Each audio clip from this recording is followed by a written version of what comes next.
Good afternoon, everyone. Thank you for your time and attending this presentation of Accrol's full results for 2021. We're very pleased with our progress in building a profitable business of size and scale, as we'll get into the detail. We've seen absolute growth in our revenue and market share. Very pleasing development in the EBITDA growth profile. Net debt ahead of where we expected it to be on an adjusted basis, and most pleasingly, I think the gross and net margins are where they should be. The turnaround in the business is fully behind us, and we're seeing some very strong operating cash flow as a consequence of getting the balance in the business back to where it should be. If I could take you on to page 2, the vision is to continue building a diversified business of size and scale. We've made 2 acquisitions in the year that I think evidence this.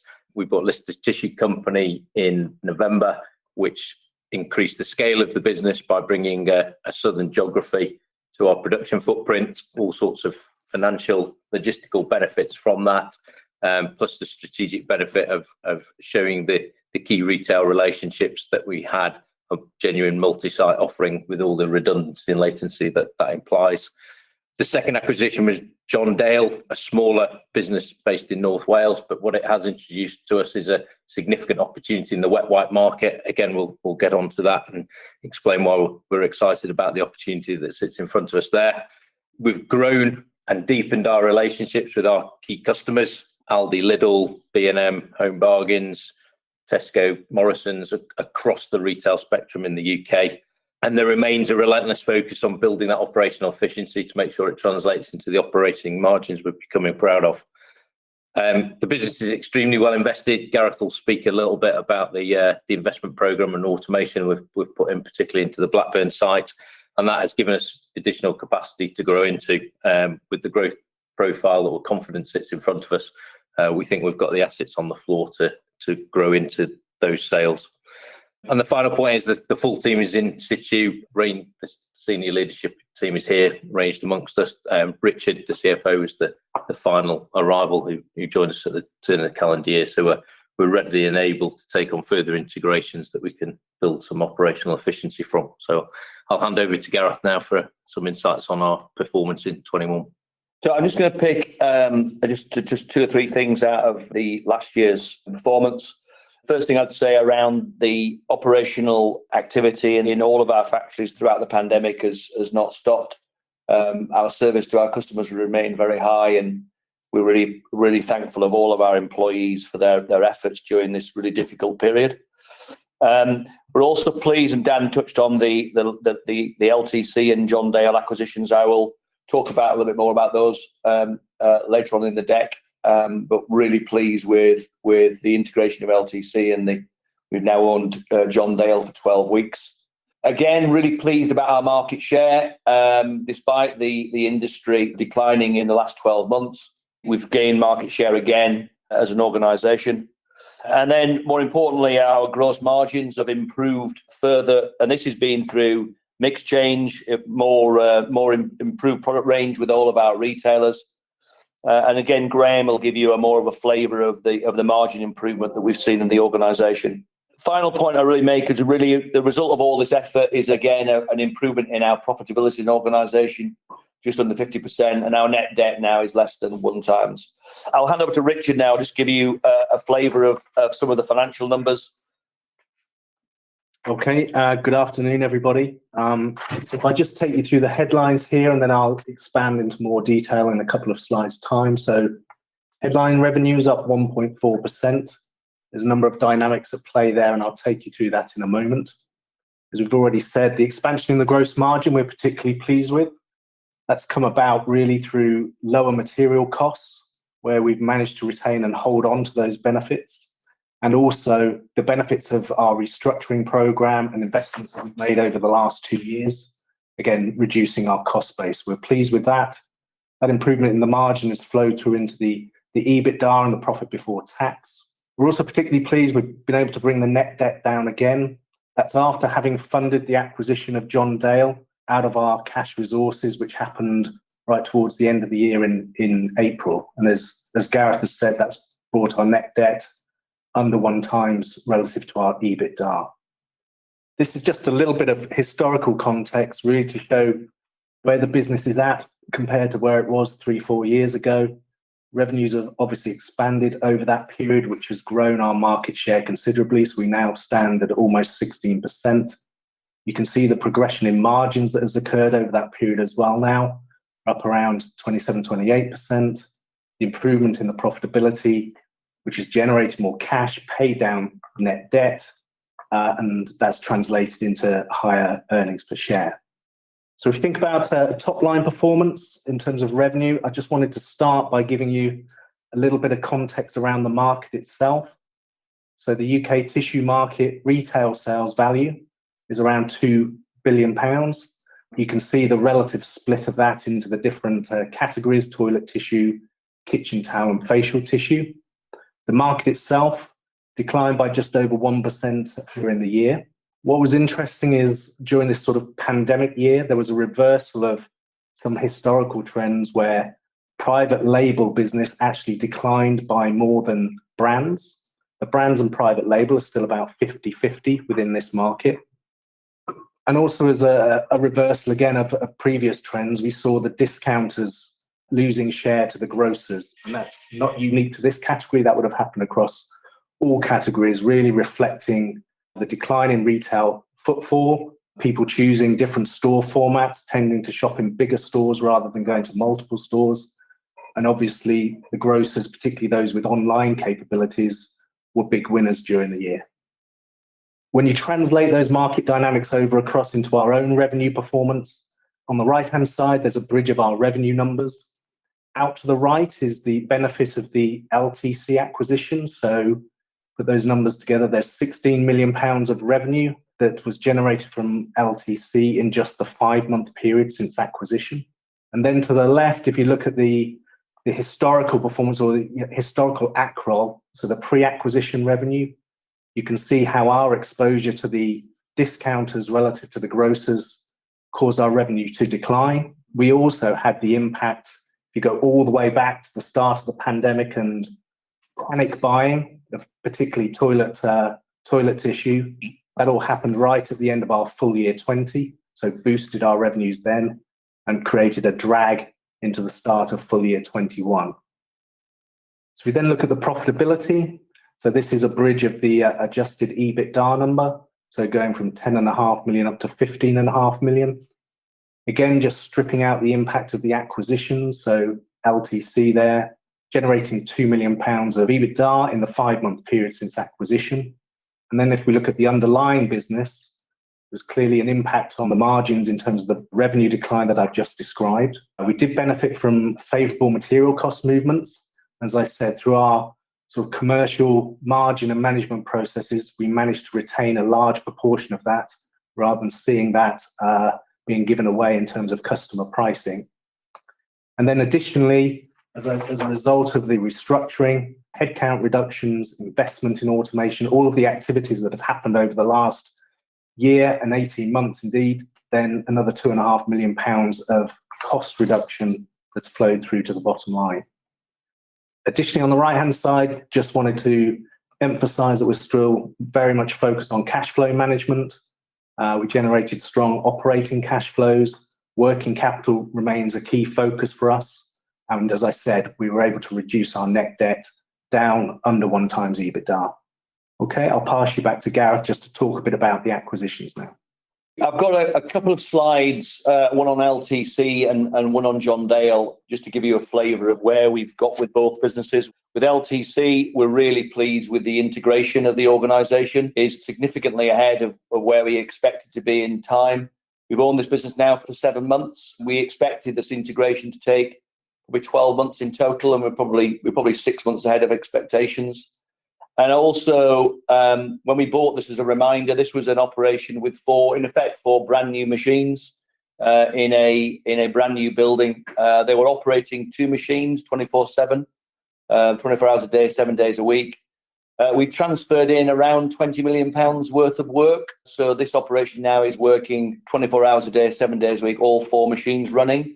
And the level of synergies that we've achieved is 3 times higher than we originally expected, at £3 million. The large element of this is through logistics. We said at the time of the acquisition that just over half of our volume went south of Leicester, so we've benefited enormously from that transfer of work. Second area of savings for us was around the operational structures. So we learned a lot around LTC's structure and what we could do in our wider Accrol group, which we've acted upon. And then the final area was around the procurement. The Accrol group was buying things more efficiently than LTC, so we benefited from those areas. But really pleased as an organisation. We knew this was a good acquisition when we brought it into the group, and we've been really pleased with the progress that we've made upon it. So John Dale and wet wipes, we've been looking at wet wipes probably for about 12 months and understanding the market and analysing what's been going on in that part of the product range. And so we've taken our time looking at what we felt would be a USP for us, and clearly finding a wet wipe business that had a fine to flush product that was approved by the water industry was quite key to us. We felt that the wet wipe industry had an opportunity of a major step change in the demand from the consumer around wipes that you can flush safely. And John Dale was a business that there's only one other organisation in the UK that's able to produce a fine to flush product, and John Dale is the other. And also what we liked about the business was that it was made up, half of it is facial tissue business, which we've moved to our Blackburn site. We've moved half of it so far. We've owned the business for 12 weeks. We'll complete the movement of the other half in the next 12 weeks. So we'll then have a great platform to build a wet wipe business of scale. Currently operates on one shift, 5 days a week. So the opportunity for us to grow is significant. And Graham will give you a real flavour about how we're bringing this product into the Accrol range in due course. But the sort of enthusiasm we've had from our retailers has been absolutely fantastic. And again, Graham will give you a bit more of a flavour about what's going on there. So I'll hand over to Graham. We'll just take you through the markets and give you a real understanding of what we're trying to do in this area. Thanks, Gareth. Okay, so I'll just talk through each of the key categories and a little bit more in terms of the sort of route to market. But looking at the toilet tissue category, 1.4 billion. Over the last year, we developed our new Super Soft product. That's been in the market during FY21, and we've seen 16% growth in the premium category driven by that. That's good from a mix point of view, but it's also good from a margin perspective as well. And we trade well in the toilet tissue category, 18% share versus 16 overall. And when we came together with Leicester, what we looked at is actually the range of tertiary products that we have. So Accrol had a legacy range, so did Leicester, and they were very successful with it. So we've combined that together, and we're just launching a brand new range called Elegance. This is going to consolidate all of the other SKUs that we have. It's going to appeal to the good, better, and best categories, so 2-ply, 3-ply, 4-ply. So consumers can trade in, trade up, and also trade across.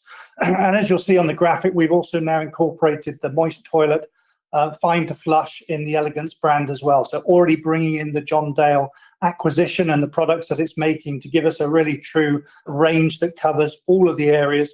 This will be sold in independents, discounters, and in the retail sector. So feedback so far from customers, very, very positive.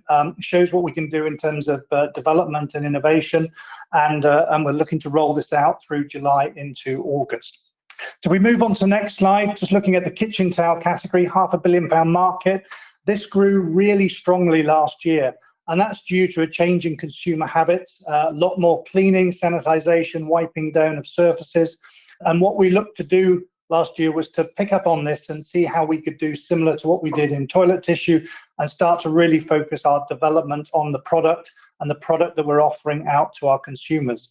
We've had two successes, two real key areas. So one, we've developed a private label product with one of the grocers, which on a consumer panel test is there to match the brand leader Plenty. And that's a real sort of endorsement of the work we're doing in terms of combining materials together. And secondly, we're first to market with a 4-ply kitchen towel. This is the strongest kitchen towel in the marketplace, already in store in a couple of retailers, and we've launched it now under the new branding of Magnum. So again, this branding range is available in independent, discounter, and will be in retailers as well. And again, starts to demonstrate what the business can do when we really focus at the end consumer and the products and the quality and value of the products that we can provide. So we move on to the third category, which is facial tissue. So facial tissue, smaller category, clearly suffered over the last sort of 16 months or so, particularly with the mask wearing, sanitization, reductions in colds and flu. But we've taken the opportunity to rebrand. We've done some work in terms of the packaging, optimizing and minimizing things where we can, so as we can drive some more benefit to the bottom line. But equally, we're ready with a refreshed range for the new autumn season. And again, hoping to see some further traction as we move through the next 6 months or so. So just moving on the next slide and then bringing in the wet wipe business. So again, the reaction from our existing customer base has been fantastic. This is the fine to flush washlets is a market where it's 70% dominated by the brand.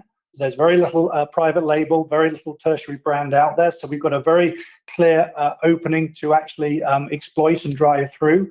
So we're going to launch the Elegance extension on our toilet tissue, and we're also going to be looking at private label extensions as well. And the reaction, as I say, has been very positive. We've already received our first significant piece of business, and that's after just 12 weeks of ownership. And this opportunity is there because some retailers don't even have the product on shelf. So again, we can start to offer that shampoo and conditioner where we've got toilet tissue and we've got a flushable wipe as well. So lots of momentum. Equally with John Dale, there's customers they supply that we don't supply toilet tissue and kitchen towel to. So again, a sort of reverse back in that gives us the opportunity to supply them with products that weren't available directly through John Dale.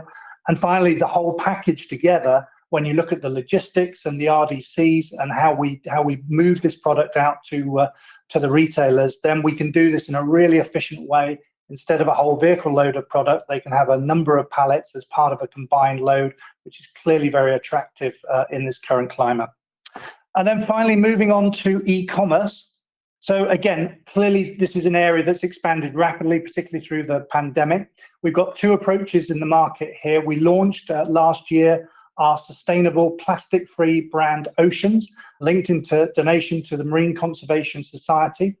It's a subscription model or a one-off purchase, and we're seeing the growth really starting to pick up 30% month on month. If you go on oceansplasticfree.com, you'll see the website and you'll see the product. Some really, really good reviews, completely plastic-free, paper wrap packaging. We're now expanding it to kitchen towel and to facial products. And we're looking for continued strong growth as we progress through full year 22. And then on the Amazon front, Amazon category on paper has grown substantially through the pandemic. It's doubled in size. It's about 80 million. Largely that's driven through the brand. But what we're going to do now, we've established and launching our Elegance and Magnum range. We're going to be supplying those via the Amazon platform. We've done a lot of work in terms of how we position. We've looked at what the brand leader does so we can be fast followers and we can get a very compelling offering available to cover that route to market. So I think as we stand today, we've really put a big focus on the consumer, on the products, the branding and the positioning. We feel really confident with the wider, more diverse offering that we have, that we can really exploit all of the routes to market. We're equally, and the learnings from Leicester, we're equally doing a considerable amount more work in terms of brand and category management with our key retailers, even with the likes of the Aldis, where we're managing and driving the special buy programs and how we're linking them to particular events throughout the year, and considerable trust and from our customers in terms of how we drive the category forward. So we've got a couple of slides here just on what we've invested in and what the future investment looks like. I think it's useful just to remind everyone around the automation program that we've now completed in our Blackburn facility, which was significant. And we also completed the automation of the Leicester factory post-completion. And what we now have, and we've got some small automation to complete in Leyland this year, which will be done in H2 of this financial year. But what we've now got is 3 fully automated factories. We talk about zero touch, and zero touch means that there's a plant truck that will take a parent reel onto and present it to the machine. And then the only other then human intervention is when the completed pallet comes out and then is loaded back onto a lorry. So we are really pleased with the level of automation we've got in our organisation, the low-cost facilities we've now put in place. the quality of the assets that we now have, the geographical location. We're in an incredibly strong position now to take advantage of the continued growth in the discounter market, which we're now starting to see come back to pre-pandemic levels. The other key point of this automation, which I think is important, two parts. Firstly, it's paper wrap ready. So we've got supply base on paper wraps as and when the consumer moves towards that and the retailers start demanding it. We're capable of running that now in all of our plants. And then immediately with this investment across our businesses, we're able to reduce down the amount of plastic wrapping we've been using, both in thickness and in quantity. So a fantastic program of automation that's completed during the pandemic period, which we're really pleased with. So the next key part of work that we've been developing over the last 12 months is on the paper mill. To give you an idea of scale, this is a 15-acre site. We've completed all of the specification work and the costings for the paper machine itself. And we've also completed all of the work on the building specification that will house the machine, and all of the additional warehousing around it. Is the cost of that and design of that is all agreed. We're in the final phase now of location. We've got 6 locations that are currently presenting to us about the benefits of putting it in each of those locations. All of them are North Midlands, Northern UK based around our factories, which makes obviously sense to the logistics. And we're really pleased with the stage we're at. The mill, when it's completed, will produce 70,000 tons of tissue, which we will use all of that volume in its entirety from day one. It will be the most efficient mill that's been built in the world when it's completed. The background to that is it'll only produce 2 tissue types because of our simplification program. Will ensure that actually we're not making a complex product on there. It will be capable of running 10 or 12 different grades, but we'll only actually need 2. So we're really pleased with the work. Huge amount of effort gone on as an organisation. And as and when we're able to update the market on the next phase of that, we will. So the outlook, just as a summary of where we've got to. So we've seen increased input costs with tissue. What I'm really pleased about is how well we have done in recovering all of those costs. We have now, as an organisation, just over 50% of our customer base is on some form of indexation. If you go back 12 months, we had none. The balance of the customers that aren't on some form of indexation either fall into categories where actually the margins are quite strong and they're relatively small, and passing price increases on is not as complicated as a large discounter or retailer. But really pleased with the level of price recovery. The volumes today in the discounters and in the grocers that we deal with has been a steady improvement, an increase in volumes week on week, month on month, which is what we expected. The forecast certainly from the discounters, Aldi and Lidl, is they will continue to open up 1 store each per week. The reason why they fell behind that during the pandemic period was mainly around availability of materials and availability of resource and people to continue to build the stores at the pace they wanted. They certainly are not predicting a slowdown of their store opening, quite the opposite. So we know we're in a very strong position to take advantage of that. Clearly, the automation of Blackburn and Leicester has been pleasing to see. We've got as I said, we've got a relatively modest amount of automation to complete at Leyland. We will invest in another machine to make sure we've got the capacity to meet the demand that we've got coming at us. We've recently won some more grocer business and some more discount business that will impact the organisation in the second half of this year.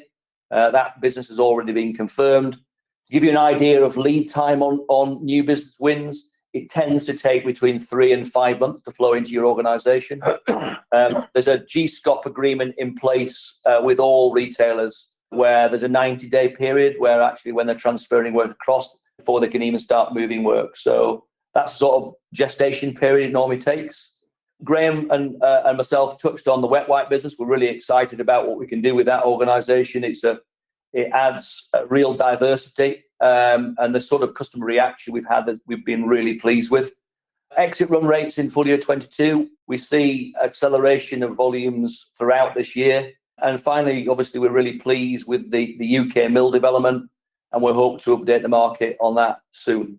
So just in conclusion, and as just a reminder, we now have 4 low cost, including the facial tissue plant, 4 low cost, really well invested, fundamentally greenfield operations with assets of the same make, incredibly new investments. We've got now a footprint that we can really grow into. We've got demand from all of our customers and some new ones coming on board that we're confident that we will grow with the assets that we've got and continue to grow that market share in our core markets. Finally, and certainly one of the most important points, the quality of people that we've got in our organisation improves all the time. We brought in a number of new people in at every level of the organisation, and they're helping drive the business forward at a pace that we like. So I'll stop there and just open up for questions. And the first question is, what is the cost of the planned paper mill and how will it be funded? So in terms of the cost of the paper mill, the machine itself will be something like a £35 million investment. That will be structured with some sort of vendor financing agreement that we're close to concluding. The advantage of that agreement is until such time as the machine is there and operating to our satisfaction, cash outflow from us is very, very minimal.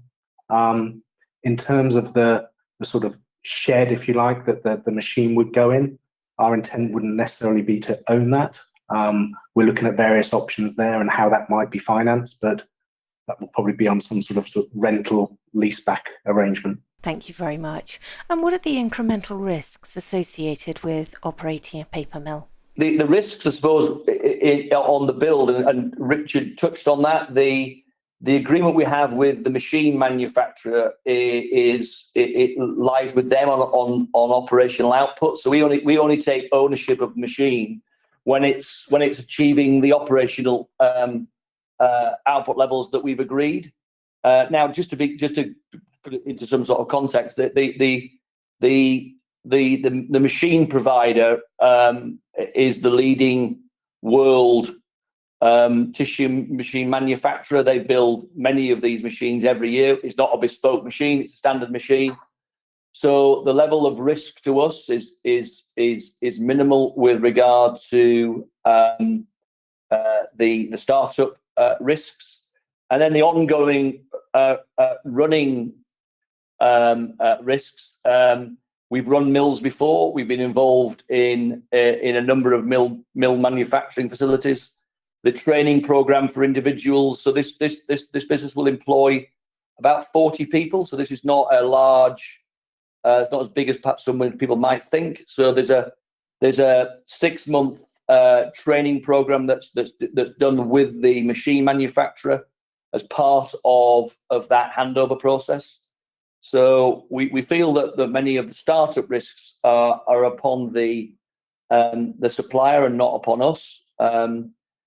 Clearly, we see there's significant more benefits than risks to us operating something like this, and clearly having something local that then cuts down the logistics issues for us is a significant advantage. Thank you. And you IPO'd with some cheap fixed price paper purchase contracts, but were clobbered by price increases when these expired. Your operating margins collapsed. How volatile is the paper market now, and why should it be different in the future from how it was in 2017 onwards? And in this respect, what will be the financial impact of your paper mill? There's a few different issues merged in one there. I think I'm not sure my recollection of when it floated, the fix on the paper contracts, no real difference than they are now. We effectively buy forward 6 months on paper. We don't hedge the pulp. We do hedge the currency. But I think the business has shown under this management team for the last 4 years now that we can dynamically manage the margin as costs move up and down. Then we're passing that lag and that benefit through to customers and consumers. So the repair in the margin, I think we're rightly proud of, but I don't think the problems in the margin was principally to do with how they were buying paper historically. It was more to do with how they were operating the factory. and how they were fixing the price agreements with the customers rather than the purchasing agreements on the paper. So with both those sides, the commercial programs that Graham runs with the customers and the operating efficiency in the plant are light years away from where they were in 2017. So I think the proof's in the pudding. If you look at the operating margin this year, we have passed through substantial increases through to the customer and the end user, because the business has a market position that allows it to do so. Thank you. And when will the mill be completed? The financial impact to us is at the end of full year 24 and full impact in full year 25. Thank you very much. And have you lost any major customers while passing on the cost increases? Nope. No. Nope. No. What operating margin do you aspire to for the business as it now stands? If you look at the sort of base business as it is now, so we're up around 28% margins. It's probably getting towards the top of where that range is. Maybe there's another 1 or 2% in it, but 28 to 30% is probably the range. Clearly, some of the things that we've been doing in terms of product innovation, or certainly when the paper mill development comes on, with that's where the margin enhancement will come from. And we're always quite conscious of striking the right balance between the appropriate level of margin and achieving our volume aspirations as well. So that's about where we think the margin level should be. If we hold the gross margin at that kind of level, the increased volume that we're seeing in front of us will flow through to improved net operating margins. Not substantially ahead of where we are today, but there will be some improvement from the operational leverage. Thank you. And is that margin with the new mill or before the new mill? Before. And so with the new mill? So our expectation is that when we're out in sort of full year 25, we'd see another few percentage points on top of that, probably 5, 6, 7%. That sort of level is our expectations. Thank you very much. And is EBITDA a useful metric given how asset heavy Accrol is? Honestly, we use a whole range of measures, I think is the truth. We talk about EBITDA. I guess historically that's been a reasonable proxy for cash. But internally, we're focused on a whole range of financial measures, the gross margins, the added value per employee. We're looking at the profit before tax, and we have a whole suite of non-financial measures as well that we're incredibly focused on. But I guess the EBITDA number is a useful sort of proxy number that we use. I think I'd add as well. I'm not sure I'd identify with the asset heavy description. I think the Miller side, we've got capex of 6 to 7 million coming through this year, but that's responding to the wet white opportunity and also growth in the core. One machine going into our Leyland plant there is 4 of that 7 million pounds. So that's responding to scaling the business in steady state. We see that from FY23 onward. I think capex will be inside depreciation or thereabouts, 3-4 million pounds a year. Thank you very much. And what are the advantages to Accrol of owning its own paper mill compared to sourcing tissue in the market? Well, we will eventually do both. So the mill will only cover half of our volume. So we currently buy around 130,000 tons, 140,000 tons, which is a lot of volume to buy in the open market. So it gives us a security of supply. And clearly it gives us a payback for the investment that we're making that is quite substantial. And it also gives us insight into true pulp pricing, and gives us a further natural hedge against the dollar with some of our purchases. So there's a number of benefits for doing it, but we will never, even though the mathematics will tell you that it would make sense. We're not believers in fully integrated organisations. The challenge around that is that you end up having aging assets. So we will always buy a large percentage of our volume, circa half of our volume on the open market to ensure that we're able to access some of the latest technology. So it adds a huge amount to us as an organisation. Thank you. And what's the potential for the e-commerce model? Is this going to be higher growing than the likes of the normal retailers or discounters? I think the Oceans model is it's coming off a small base and is certainly going to take us into a sort of very, very specific area. Clearly, we want to make sure we've covered all the bases, and we'll continue to make sure we're positioned so that we can grow at least at the sort of rate of those channels. The level of that will obviously depend on what the sort of level of e-commerce and online activity is over the coming years. The most important thing is to make sure we've got the access to that channel in the area that we've set up, and also something quite specific in terms of plastic free that we can look at and expand and add further products to as and when the business evolves. I think the only thing I would add to that is that we've always said we want to ensure that we have a foothold in every route to market. Yep. And clearly, we like the position that we're in with regard to the retailers, and no one retailer dominates us. Many of our competitors have a retailer that is the bulk of their volume. We're not in that position. And so the work that Graham and the team are doing on e-commerce makes a huge amount of sense to us. We want to make sure that we've got the best, and we've learned a lot from seeing what the major brands have been doing and what we feel they've done right and what potentially they could have done differently. So we in e-commerce, we're a fast follower. We watch, we're really careful. We know we can learn a lot from other people. Thank you. And a couple of questions around M&A. The first is, what's your M&A strategy, both in terms of products and geography? And the second is there further capacity for acquisitions?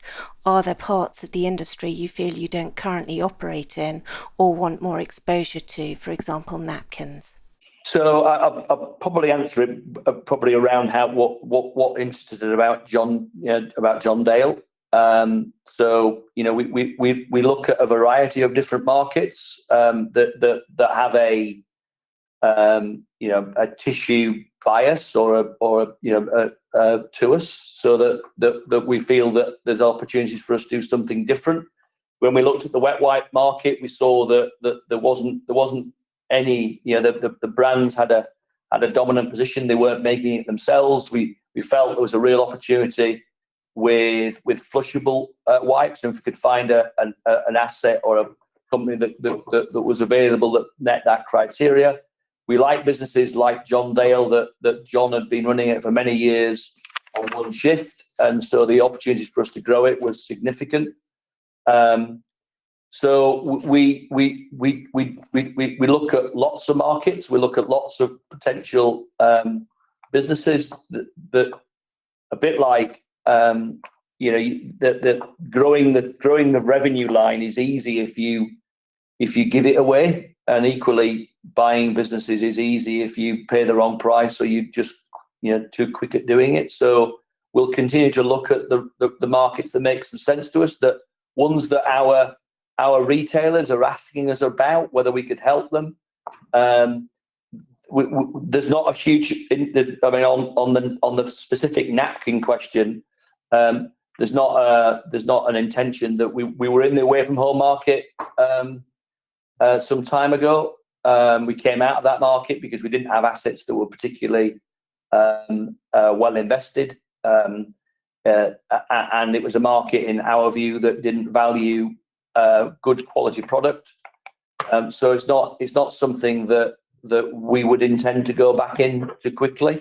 But there are a number of other markets that would make some sense to us, and we'll continue to look. And when we find an asset that makes some sense to us, we'll either buy it out of our own balance sheet, would be the first intention, or depending on what it was, then come back to the market. But there's nothing that we've got certainly in the horizon that would trigger. Thank you very much. And what's your dividend policy now you've returned to the dividend list in light of your investment plans? One of the things that we want to do is complete the understanding of the mill demand, and be clear about what that looks like going forward. And one of the things that we were keen to do when we were ready was to start to look at paying a dividend, and that's why we've started the process now. Once that mill development is concluded and we understand any demands we might well have, the intention is for us to continue with a dividend policy, and we'll announce the dividend policy in due course. So we intend to do that in the next number of months. Thank you. And I think you've discussed it a little, but what ability do you have to pass on the increased pulp prices to the end consumer? Well, as we said before, I think the key for us is we've got 50% of our customers with an indexation agreement. That's an agreement where, obviously the pulp prices change and it has a mechanistic approach in terms of recovering that. We have the rest of the customer base where we will have the conversations with. Everything we've done so far to date has been very positive, very encouraging, and getting that increase through very successfully. So again, this is about the relationships with the customers, the agreements that we have in place, the indexation arrangements which we put in place that we didn't have 12 to 18 months ago, which gives us that confidence and has driven the success that we've had so far in actually recovering that. Thank you. And how sustainable are the gross margins? I think, again, we probably touched on this a little bit before, but our view is the sort of margin level that we're at now, sort of 28 to 30% is probably the range. And then, as I said, there's the balance there between margin and volume growth. Obviously, as we grow the volume, there's some operational leverage there that helps the bottom line. Thank you. And as trading seems to be going well, and we've announced that synergies from acquisitions are significantly ahead of previous, is there a decent chance that profit estimates could be beaten, or is the business behind in other areas? Well, I think our view is that we're comfortable with the numbers that are in the market at the moment. I don't think I can say a lot more than that. Thank you. And is it right that stronger US dollar results in lower pulp prices? And if so, why is this the case? Well, it's sold in dollars. Yes. So pulp and tissue are sold in dollars, US dollars. So lots of commodities are sold in US dollars. So the stronger sterling is, the better in that regard. Yeah, and we hedge our currency out. We buy both in dollars and in other currencies. So we don't have a dominance just in one. We have a range, and we continue with a 3 to 6 month hedge out on currency, and that is not any part of any indexation or agreement with our customers. We manage that ourselves. Thank you. And do you have any ambition to expand into Europe or other overseas markets? Not in the short term, no. If our expansion plans would be certainly in the UK first. Thank you. And as a management team, you have significant experience in the industry. However, as a female investor, I appreciate a diverse management and board. When do you think you'll have greater diversity of representation? So I think I suppose there's two parts to this. I think if you look at the wider Accrol group, the level of diversity in the organisation is pretty dynamic. There are a significant range of throughout the organisation. Clearly, at board level, that's something that we need to address, and we're very mindful of that. And it's something that is a discussion topic that we will act upon in due course. But I think if you look at the wider Accrol group, I'll make sure we get the right stats. But I believe from the females in leadership roles in Accrol this year is just over 20%, and I think 18 months ago it was less than 10.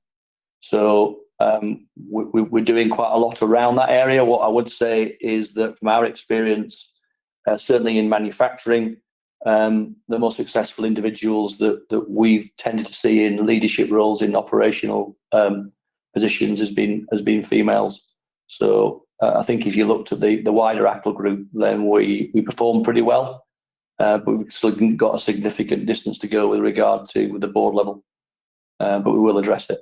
Are there any concerns around ICT's new facility?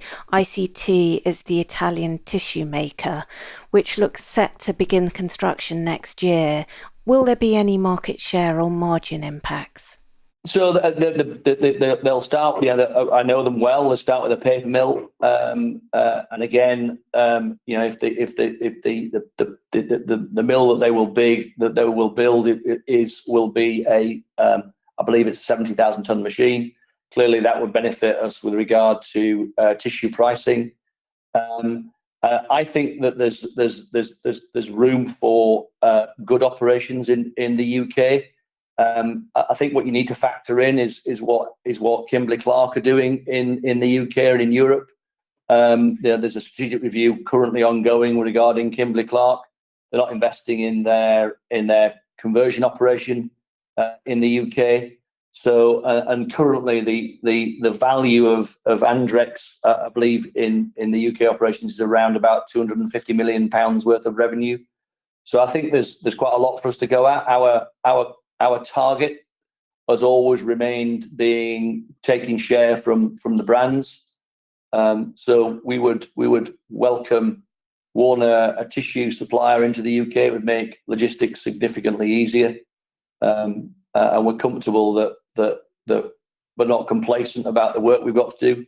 We are a low-cost operator. We want to make sure that we remain the lowest in the UK. So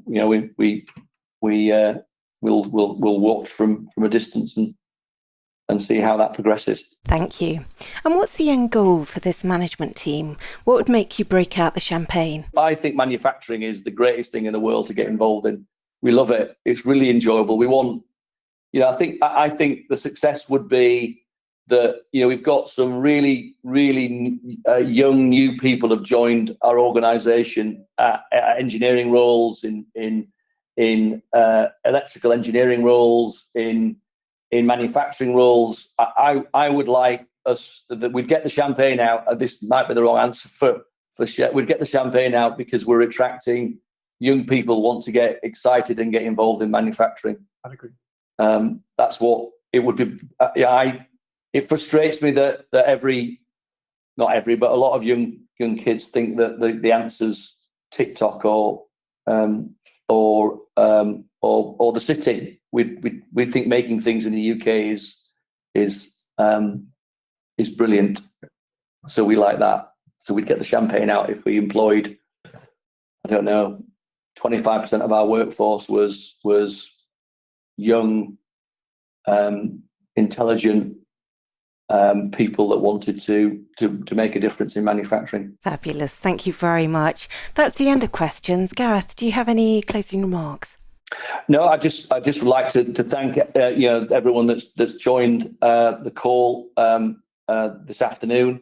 We appreciate all the investors. We feel proud of what we're trying to do in the organisation. We like the improvement in the business. We're really pleased with. We're not complacent. We've got a lot more to do, and we welcome any and all shareholders to get involved in the business, and we'd like you to be part of the journey over the next number of years. And I appreciate the time everyone's taken on it.